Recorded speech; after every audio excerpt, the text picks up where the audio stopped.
오늘 광복절 기념주일이 옳습니다. 1945년 5월 8일입니다. 독일의 항복으로 유럽에서는 전쟁이 종식되었으나 승전국 미국, 영국, 소련 그리고 러시아, 중국 남은 일본을 어떻게 전쟁을 종식시킬 수 있을까 회담이 있었습니다. 베를린 근방의 포스담이라고 하는 곳에서 일본의 무조건 항복을 요청하는 선언을 발표합니다. 그러나 일본이 그 선언을 거절하게 되었을 때 미국은 원자폭탄을 투하를 준비하게 됩니다. 일본의 급소가 어디일까? 도쿄일까? 요코하마일까? 고쿠라일까? 교토일까? 히로시마일까? 어디에 투하하는 것이 좋을까 논의하다가 당신 일본 육군의 본부가 있는 히로시마, 그리고 외국으로 난 모든 군인들을 파송하는 파송기지 히로시마를 급소로 생각하고 거기에 8월 6일 날 원자폭탄을 투하한 것입니다. 도시의 인구가 35만 명이었다고 하는데 14만 명이 죽었습니다. 그리고 다시 8월 9일 오늘입니다. 나가사키에 투하를 합니다. 나가사키는 히로시마보다 작은 마을이었었지만 전쟁 물자를 공급하는 모든 군수 산업의 최고의 기지가 되어졌기에 전쟁을 끝나기 위해서는 전쟁 물자를 생산을 중지시켜야 되겠다 해서 두 번째 투하 장소가 나가사키가 되는 것입니다. 한밤에 8만 명이 죽었습니다. 결국 히로히토는 항복을 선언하고 이 땅에 우리 모두는 해방을 경험하게 되었습니다. 교회 역사를 정리하느라고 일정시대에 쓰여진 지방회록을 읽고 있었습니다. 그런데 자연스럽게 예배로 시작하던 지방회가 1939년부터 이상한 기록이 남겨지기 시작했습니다. 주후로 시작되어지는 서기가 소화 몇 년으로부터 바뀌게 되어졌고 뿐만 아니라 예배가 황국 신민서사라고 하는 글귀로부터 회의록이 기록되기 시작했습니다. 거기 이런 말입니다. 황국 신민서사, 모든 조선의 사람들이 다 고백해야 되는 그런 말입니다. 첫째, 우리는 대일본 제국의 신민입니다. 두 번째, 우리들은 마음을 합하여 천황폐하게 충성을 다짐합니다. 세 번째, 우리들은 인고단련으로 훌륭하고 강한 국민이 되겠습니다. 이건 당시에 교회뿐만 아니라 모든 집회에서 일장기에 대한 경례를 하고 궁성을 예배하고 요배하고 전몰 장벽을 위한 묵도가 있어진 다음 그리고 황국 신비는 누구든지 선언하는 이 선언으로부터 서사로부터 모든 일을 시작합니다. 아니 하나님 앞에 예배하러 와서 천황폐에게 충성을 다짐하고 그것으로서 충성을 다짐한 자만 예배할 수 있다고 하는 이것 될 말도 아닌데 그 시대는 우리가 다 그렇게 살았습니다. 더욱이 교회마다 잘 부르던 찬송과 삼칠반도 금수강산은 금지곡이 되었습니다. 피난처 있으니 그 찬송도 금지곡이 되었습니다. 찬송을 부르고 싶어도 부를 수가 없는 겁니다. 그러다가 해방이 된 겁니다. 얼마나 그 해방의 기쁨이 컸을까. 오늘은 바로 그 75주년을 기념하는 주일이 옳습니다. 왜 오늘이 그럼에도 불구하고 해방절이라고 기념하지 않고 독립절이라고 기념하지 않고 광복절이 되어졌을까? 이 땅의 해방의 역사가 우리가 만든 역사가 아니라 하나님의 빛의 역사임을 기억하게 하심이 이 단어 속에 담겨져 있는 숨겨진 의미가 아닌가. 오늘 그때의 기쁨을 되새기고 기억하면서 이 땅에 하나님의 역사 베푸신 은혜들을 돌이키며 오늘 하나님의 말씀으로 다가서도록 하겠습니다. 오늘 성경에 맞는 말씀은 예수님의 제자 베드로 그를 향하여 물 위로 오라고 초대하는 장면의 이야기가 오늘 말씀입니다. 성경을 펴셨나요? 22절입니다. 함께 첫 절을 읽겠습니다. 22절 시작. 예수께서 즉시 제자들을 재촉하사 자기가 무리를 보내는 동안에 배를 타고 앞서 건너편으로 가게 하시고 그랬어요. 예수님이 재촉하고 계셨습니다. 제자들에게 배를 타고 건너편으로 가라. 지금 제자들이 있는 자리가 어디예요? 오병의 역사가 있던 자리, 얼마나 놀라운 자리입니까? 꿈 같은 자리 아닙니까? 저절로 어깨가 들썩이고 춤추고 싶은 자리가 그 자리인데 그 자리를 떠나라고 말합니다. 예수님은 23절에 보니까 무리를 보내신 후에 기도하러 따로 산에 올라가시니라 저물매 거기 혼자 계시더니. 왜 그렇게 하셨을까? 왜 거기 머물고 싶은 제자들에게 머물지 못하게 하고 떠나게 하셨을까? 아니, 예수님은 그 자리에서도 얼마든지 그들과 누릴 수 있는 것이 있음에도 불구하고 모든 것을 다 포기하고 혼자 기도하러 가셨을까? 요한복음에 보니까 그 사람들 빵을 먹은 사람들이, 떡을 먹은 사람들이 예수님을 임금님으로 삼으려고 했다고 요한복음 기자는 그렇게 기록하고 있습니다. 옛말 속에 이런 말이 있습니다. 인간에 세 가지 불행이 있는데 그 첫 번째 불행이 뭔가? 청년 출세 소년 등과라고. 소년 등과, 어린 나이에 과거에 급주해서 높은 자리에 오르는 게 소년 등과입니다. 일찍 출세했으니 부모도 좋아하고 모두가 다 기뻐하고 부러워했을 것입니다. 그런데 그 소년 등과가 그를 망하게 하는 세 가지 인간의 불행 가운데 첫 번째 이유가 된다. 옛말은 그렇게 말했습니다.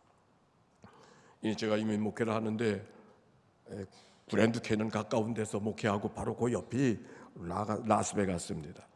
그 라스베가스를 사람들이 오면 제가 이렇게 잘 인도하고, 제가 라스베가스 얼마나 많이 다녔는지 모릅니다. 그래서 그 라스베가스 인도하는데, 근데 라스베가스 때문에 인생이 망가지는 사람이 있어요. 아주 모든 게 포기되고 패가 망신해요. 어떤 사람이 그런지 압니까? 라스베가스에 처음으로 가서 돈을 많이 딴 사람. 그 사람은 그 환상을 벗어나질 못합니다. 그래서 기회만 있으면 거기 가는 거예요. 기회만 있으면. 그러다 결국 망하는 거예요. 많이 봤습니다. 그래서였을까? 오늘 성경 그들이 환상 속에 젖어 있는 그들을 떠나서 풍랑 속으로 집어넣고 있는 예수님의 이 이야기. 24절입니다. 배가 이미 육지에서 술이나 떠나서 바람이 거슬름으로 물결로 말미암아 고난을 당하더라. 예수님의 말씀대로 건너편으로 가게 되어졌는데 가기도 전에 풍랑을 만났습니다. 성경엔 그들이 얼마나 물속에 고생을 했는지 저녁에 떠나는데 사경에 이르도록 아직도 도착을 못했어요. 사경이라고 하는 것은 새벽 3시부터 6시까지의 시간을 말합니다. 그들 중에는 바다에서 잔뼈가 굵은 사람들이 제자들 가운데 있는데 풍랑 앞에서는 그 경험이라는 것이 아무런 소용이 없었습니다. 아마도 예수님을 원망하는 사람도 있었을 겁니다. 우리를 어찌하여 떠나서 이 고생을 시키는가? 아니, 가라고 해서 말씀에 순종했더니 고작 풍랑인가? 우리가 여기 한 가지 알아야 될 것이 있습니다. 순종이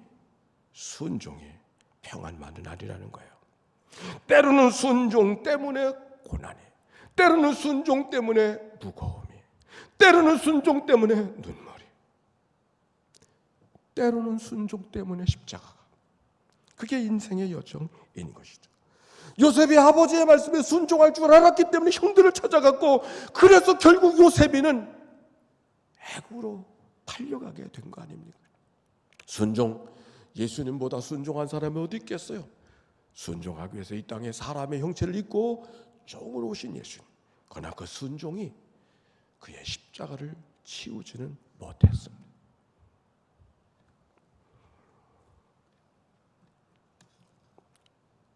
풍랑 속에 고통하는 제자들, 그런데 주님께서는 그들을 그냥 내버려 두지 아니하시고 예수님이 그들 가운데 나타나셨습니다. 25절, 밤사경에 예수께서 바다 위로 걸어서 제자들에게 오시니. 풍랑 가운데 있는 제자들에게 예수님께서 다가오시는데 물 위로 걸어오시는 거예요. 아니, 좀 일찍 오시지. 밤사경이나 돼서. 그런데 그 생각할 것도 없이 저거 사람일 수가 없다고, 저건 유령이라고, 저건 사람이 아니라고, 저건 귀신이라고. 제자들이 두려워서 소리를 질렀다 그랬어요. 정말 두려운 사람은 소리도 못 지릅니다. 그랜드 캐년에 가니까 그렇더라고요. 너무 놀라운 전경이 벌어지니까 사람들이 소리를 못 질러 이러지. 오늘 여기 제자들이 그런 모습이 아닐까요? 예수님 모습 보고 너무 놀라서. 그때 주님이 놀라는 제자들에게, 두려워하는 제자들에게 이렇게 말씀하십니다. 따라서 합시다. 안심하라. 안심하라. 내니 두려워하지 마라. 오늘도 두려움 속으로, 걱정 속에, 염려 속에, 아픔 속에, 마음에 여러 가지 흔들리는 일 속에 예배하는 이들이 있나요? 주님이 제자들에게 하셨던 이 말씀, 내니 두려워하지 말아라. 안심하라. 안심하라. 성경에 두려워하지 말라는 말씀이 365번 있다 그래요. 날마다 주님은 우리에게 그렇게 말씀하십니다. 내니 두려워하지 말아라. 그런데 그때 베드로가 엉뚱한 관심을 갖게 되었습니다. 28절의 말씀 한번 읽어봅시다. 28절입니다. 시작. 베드로가 대답하여 이르되 주여, 만일 주님이시거든 나를 명하사 무리로 오라 하소서. 주여, 당신이 주님이시거든, 우리가 생각하는 그 주님이시거든 나를 오라 하소서. 예수님 뭐라고 말씀하셨어요? Come to me. 내게로 오라. 베드로가 어떻게 되었을까요? 내게로 오라고 주님 말씀하셨는데 베드로가 어떻게 되었을까요? 성경이 뭐를 말하고 있습니까? 물속에 빠졌다고 했어요. 이 말씀을 보면서 우리가 한 가지 오해가 있습니다. 마치 우리가 베드로가 물에 빠진 것을 바라보면서 빠지지 말아야 되는데 마치 빠진 것처럼, 여러분도 그렇게 생각합니까? 아니, 빠지지 말아야 되는데 왜 베드로가 빠졌을까? 여러분, 물속에 들어간 그 물을 걷는 베드로가 빠지는 게 정상이에요? 안 빠지는 게 정상이에요? 잘 몰라요? 우리가 여기서 믿음이 뭔가를 한번 점검할 필요가 있어요. 한번 질문해 보겠습니다. 예수님이 오라고 하시기 때문에 빠지지 않을 것을 믿고 가는 게 믿음인가? 빠질 것을 알면서도 예수님이 오라고 하시기 때문에 순종하며 가는 게 믿음인가? 전혀 다른 얘기를 한 겁니다. 지금 다시, 예수님이 오라고 하시기 때문에 빠지지 않을 것을 믿고 가는 게 믿음인가? 빠질 것을 알면서도 예수님이 오라고 하시니까 순종하고 가는 게 믿음인가? 성경이 말하는 믿음이 뭐겠어요? 아니, 우리가 가져야 될 믿음은 어떤 걸까요? 물속에 빠지는 건 질서입니다. 자연의 질서. 그 자연의 질서를 누가 만드셨어요? 하나님이 만드셨잖아요. 그 잘못된 게, 물에 빠져서 베드로가 물에 빠지는 게 잘못된 게 아니고 그 질서잖아요. 예수님은 바로 그 질서 안에 계셨기 때문에 돌을 떡으로 만들 수 있음에도 불구하고 그렇게 하지 않으신 거죠. 왜? 질서니까. 무엇이 믿음인가? 물속에 들어가면 빠질 줄을 알면서도 주님이 오라고 명령하셨기에 순종하며 갈 수 있는 것, 그게 믿음이죠. 그래서 믿음을 뭐라 그래요? 용기라고 해요. 살다 보면 생기는 게 믿음이 아니에요. 용기가 있어야 돼요. 그래서 믿음을 뭐라 그래요? 모험이라고 말하는 거예요. 내 삶을 다 던져버리고 예수를 찾고 그를 붙잡는, 그때 믿음이 생기는 거예요. 이런 일 저런 일 해보다가 예수를 붙잡을 수 없어요. 믿음은 빠질 줄을 알면서도 주님이 오라고 명령하셨기에 순종하며 가는 거예요. 자, 오늘 성경의 말씀을 제가 한번 읽어보겠습니다. 29절부터 32절까지예요. 오라 하시니 배에서 내려 물 위로 걸어서 예수께로 가되 바람을 보고 무서워 빠져가는지라 소리질러 이르되 주여 나를 구원하소서 하니 예수께서 즉시 손을 내밀어 그를 붙잡으시며 이르시되 믿음이 작은 자여 왜 의심하였느냐 하시고 배 함께 오름에 바람이 그치는지라. 물에 빠진 베드로의 이야기로 시작했습니다. 그래서 베드로가 어떻게 말합니까? 주여 나를 구원하시옵소서. 그래서 예수님이 어떻게 하셨습니까? 즉시 손을 내밀어 그를 붙잡아 주시니 배에 함께 오름에 바람이 그치는지라. 물에 빠져 있는 게 베드로만이 아니죠.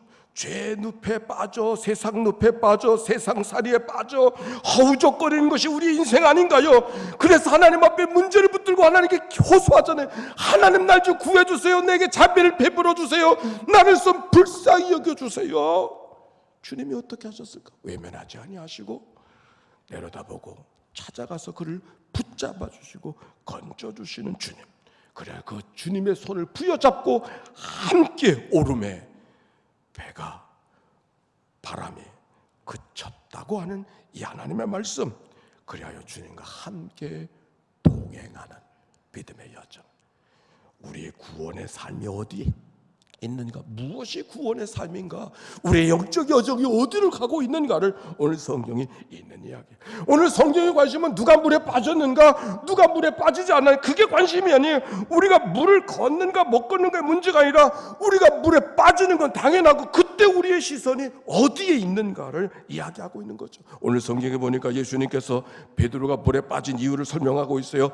바람을 보고 두려워함으로, 물결을 보고 두려워함으로. 믿음이 없다는 말은 그 시간 사건에 부르신 주님을 본 것이 아니라 환경을 보게 되어졌을 때, 주님을 향한 시선을 잃어버리게 되어졌을 때, 그것이 바로 물에 빠진 이유가 되었음을 성경이 말하고 있어요. 시선을 다시 찾고 다시 주님께 맞추게 되어졌을 때 붙잡아 주신 하나님의 은혜를 경험하고 풍랑 속에서도 걸어가는 하나님의 은혜의 삶을 걸어가게 되는 것이죠. 이게 믿음의 삶이요, 구원의 역사요, 하나님의 생명의 말씀인 줄로 믿습니다. 제 삶의 경험은 여러분 어떠세요? 다 됐다고 해서 다 된 게 아니고 안 됐다고 해서 안 된 것도 아니다. 여러분 어떻게 생각하세요? 성공했다고 해서 성공이 아니고 실패했다고 실패도 아니에요. 때로는 다 된 것 같아도 그 된 것 때문에 망하고, 안 된 것 같아도 안 된 것 때문에 살아나는 일이 우리의 삶에 얼마나 많이 있어요. 전도서 기자는 이렇게 말합니다. 빠른 경주자라고 선착하는 것이 아니며 용사라고 전쟁에 이기는 것이 아니라고. 우리는 빠른 경주자가 되어야 된다, 용사가 되어야 된다고 이야기하지만 용사가 되고 안 되고가 인생을 결정하는 게 아니고, 우리가 빠른 경주가 되고 안 되고가 인생을 결정하는 것이 아니라는 전도서의 가르침. 자녀들이 때때로는 시험에 한번 실패한 것 때문에 마치 인생이 다 끝난 것처럼 그렇게 생각할 때 그를 바라보는 부모의 마음이 어떤 마음이에요?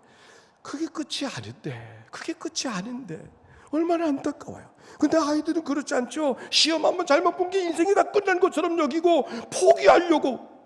근데 그게 끝입니까? 아니잖아요. 그를 바라보는 부모의 마음이 얼마나 안타까워요. 똑같아요. 우리를 바라보는 하나님의 마음, 됐다고 된 게 아니고 안 됐다고 안 된 것도 아니에요. 문제는 우리가 어느 곳에 있든지 우리의 시선이 누구를 향하고 있는가. 유진 피터슨이라는 목사들의 목사가 계십니다. 그분이 여러 가지 책을 우리에게 가르쳐주고 있는데 그는 이렇게 말합니다. 목사들은 성도들의 문제를 해결해주는 문제 해결자가 아니라 상황 속에, 어떤 상황 속에서도 그들의 시선을 주님께로 향하게 도와주는 사람이 목사라고. 여러분에게 목사는 어떤 목사입니까? 목사가 여러분의 문제를 다 해결해 주기를 원하나요? 나는 그럴 만한 자격도 없고 자신도 없어요. 목사는 문제를 해결해 주는 사람이 아니에요. 그러나 문제 한복판에서 그들의 시선이 문제로 향하는 그들의 시선을 주님께로 향하도록 도와주는 사람. 그게 목사예요. 오늘 빠져가는 베드로에게 시선을 불결을 바라보고 바람을 바라보는 그의 시선을 예수께로 향하도록 도와주는 예수님의 모습.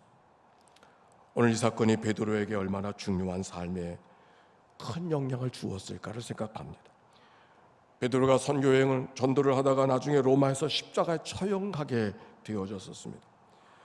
그때 베드로가 했던 말, 주님이 십자가에 이렇게 죽었는데 내가 어떻게 예수님과 함께 똑같은 모습으로 죽을 수 있겠느냐고 나를 거꾸로 매달리게 해달라고. 죽음 앞에 두렵지 않은 사람이 어디 있겠어요. 그러나 그 죽음 앞에서도 베드로의 시선을 주님을 향하여서 잃어버리지 않았기 때문에 죽음에 삼켜간 두려움으로의 죽음이 아니라 죽음을 뚫고 가는 믿음의 사람이 되어졌던 것, 어디? 시선을 주님께 향하고 있었기 때문인 것이죠. 오늘 광복절을 기념하는 75번, 그리고 한국전쟁 70번째 기념일이라고 했습니다. 1245년 왜 해방되어졌을 때, 그리고 1248년 정부 수립이 되어졌지만 그러나 간단한 일들은 아니었습니다. 해방이 되어지면 나라가 세워지고 나라가 세워지면 정부가 세워지는 건 당연한 것이지만 세계 역사는 그렇지 않아요. 여러분, 저 중동의 쿠르드족들을 보십시오. 쿠르드족이 무려 수천만 명이 된다고 합니다. 수천만 명. 몇백 년 동안을 나라 없는 서러움 속에 살아가요. 중동의 전쟁이 일어날 때마다 강대국들이 이번에 전쟁에 우리를 협조해주면 당신들 독립시켜주겠다고 그렇게 말버릇처럼 약속했지만 아직도 그 약속이 지켜지지 않아서 쿠르드라는 나라가 없는 거예요. 한국도 마찬가지. 이 땅은 해방 후에 3년 후에 정부 수립을 하게 되어졌지만 한국도 해방된 후에 신탁 통치가 예정되어져 있던 나라였습니다. 적어도 강대국의 생각은 그러했습니다. 특별히 소련의 생각은 더 강하게 주장했습니다. 이 땅을 남과 북으로 신탁 통치를 해야 된다고. 내부적으로도 통일을 한 다음에 나라를 세워야 된다. 남한만으로도 정부를 수립해야 된다. 얼마나 많은 혼선이 있었는지, 이 민족이 얼마나 복잡하게 얽혀져 있는지. 그 가운데 해방이 되어지고 정부가 수립이 되고 오늘의 대한민국이 시작하게 되었습니다. 어떻게 그렇게 될 수 있었을까? 백세를 사시는 김영숙 교수의 인터뷰 글 가운데 있었던 얘기를 오늘 여러분과 함께 나누려고 합니다. 김영숙 교수가 다녔던 중고등학교는 평양의 숭실중학교, 미국 선교사가 장로교 선교사가 세운 그런 중학교입니다. 근데 일본 총독부가 언제부터인가 그 학교에 신사참배를 강제하면서 신사참배하지 않으면 학교 문을 닫아버리겠다고. 그래서 그 학교는 1년 동안 문을 닫게 되어졌습니다. 윤동주도 그때 그만두고 자기도 그때 1년, 학교가 문을 닫았으니까 학교도 갈 수 없는 것이죠. 그로 인해서 미국의 교장이었던 미국의 선교사들도 한국을 떠나게 되어지고, 그러나 사회적 유지들이, 학교 동문들이 대책회를 엽니다. 아니, 이 학교 다니는 학생들이 500명이나 되는데 이렇게 문 닫고 있으면 어떡할 거냐고.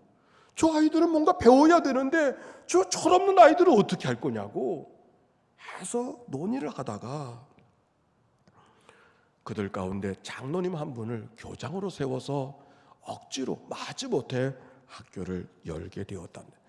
그래서 신사참배 문제 때문에 학교가 닫혀서 학교를 못 다니던 김영석 교수도 1년 만에 다시 학교를 복학을 하게 되었다는 것이죠. 그리고 신사참배는 어쩔 수 없이 국가 행사니까 그렇게 생각하고 신사참배도 하게 되었답니다. 신사참배를 하던 어떤 날이었었습니다. 교장 선생님이 제일 앞에 서고, 그리고 교사들이 서고 학생들이 서는데 자기가 키가 제일 작아서 학생들이 제일 앞에 서 있답니다. 자기 앞에는 교장 선생님이 서 계셨답니다. 그 선생님의 얼굴을 똑똑하게 볼 수가 있었다고 합니다. 유난히 늙어 보이는 얼굴, 교장 선생님의 얼굴에 주르르 눈물이 흐르고 있었답니다. 학생들이 뒤에서 보고 있기 때문에 손을 올려서 눈물을 닦지도 못하고 눈물이 흘러가는 그 교장 선생님을 바라보면서 김영석 교수는 늘 생각합니다. 많은 사람들은 신사참배를 했느냐 안 했느냐를 가지고 뭐 일본 부역자니 아니니 매도하고 있지만 이 교장 선생님이 정말 친일파였을까? 오히려 그때 가졌던 생각은 이 교장 선생님이 우리 때문에 십자가를 지고 계시는구나. 당신이 혼자만이라면 뭐 굳이 그 앞에 서야 될 일이 없었을 터인데, 교장을 안 하면 안 하지 이걸 해야 될 필요가 없었을 텐데 자라난 어린 아이들 때문에 그 아이들을 키워야 되니까 대신 신사참배 머리를 조아리는 그 교장 선생님,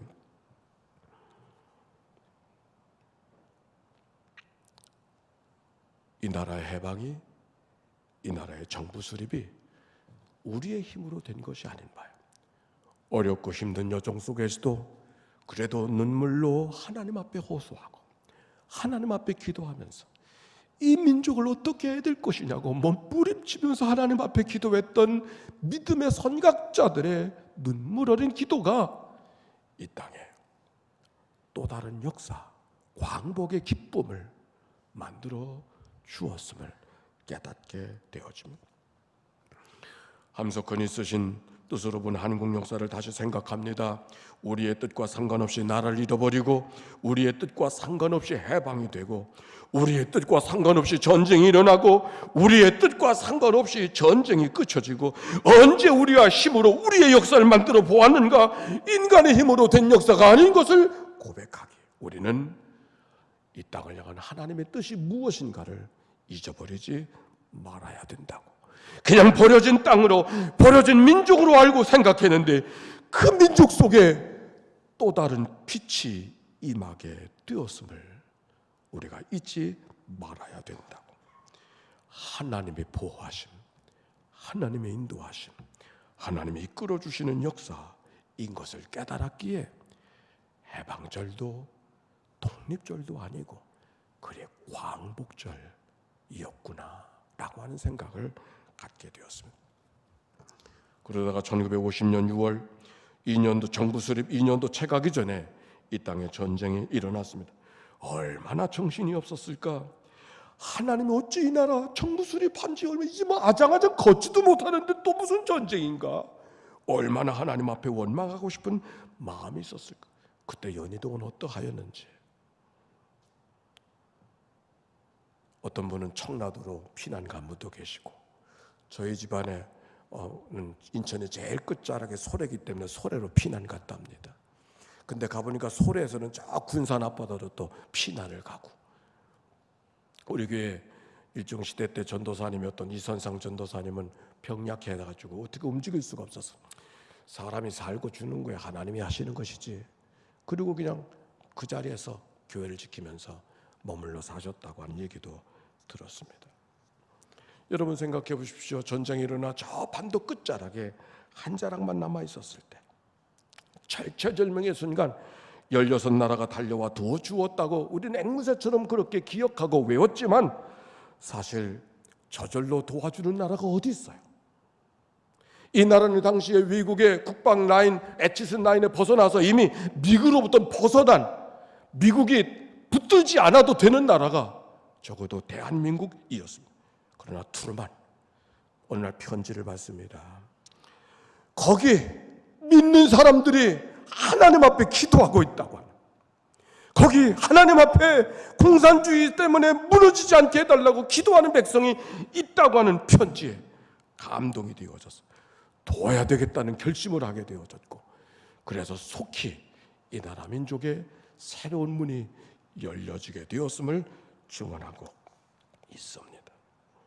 오늘의 대한민국이 우리의 힘자랑 후리의 힘만으로 만들어지지 못했음을 기억하게 하는 사건이죠. 코로나19를 살아갑니다. 광야라고 말했지만 오늘 말씀을 전하면서 믿음으로 물로 걸어오라고 하는 주님의 말씀, 주님의 명령을 생각하며 코로나 광야의 삶은 마치 무리로 걸어가는 것 같은 그런 모습이 아닌가. 믿음으로 산다는 것이 코로나라도 우리가 예배하니까 코로나는 물러갈 거야, 그런 믿음 가질 수 있어요. 그러나 우리도 코로나 걸릴 수 있는 거죠. 예배하기 때문에 코로나가 물러가는 것이 아니라 예배하기 때문에 코로나 걸릴 수 있어요. 그러나 오히려 그 속에서도 주님이 예배하라 하셨기에 나는 예배자로 서겠습니다. 이게 믿음이 아닌가요? 물에 들어가면 빠질 걸 뻔히 알면서도 주님이 오라고 명령하시니까 내가 순종하고 가겠습니다. 오늘 성경은 그것을 우리에게 이야기해 주고 있는 거예요. 베드로를 향한 초청은 베드로만의 초청이 아닙니다. 나를 향한 하나님의 초청. 시편 129편 여호와께서 홍수 때에 좌정하셨으며 여호와께서 영영토록 왕으로 좌정하시도다. 여호와께서 자기 백성에게 힘을 주시며 여호와께서 자기 백성에게 평강의 복을 주시리로다. 모진 바람을 만난 이들이 있는가요? 예기치 못한 바람에 시달리는 이들이 있는가요? 건강의 문제로, 경제의 문제로, 인간관계 어려움이 생겨난 일들이 있는가요? 무슨 일이 있는가보다 더 중요한 것은 우리의 시선이 그때 어디로 향하고 있는가. 코로나 역풍 속에서도, 코로나의 바다를 걸어가는 여정 속에서도 우리의 시선, 주님을 향한 시선을 잃어버리지 않고 오늘을 살아가는 믿음의 삶, 우리 모두가 되시기를 주의 이름으로 축원합니다.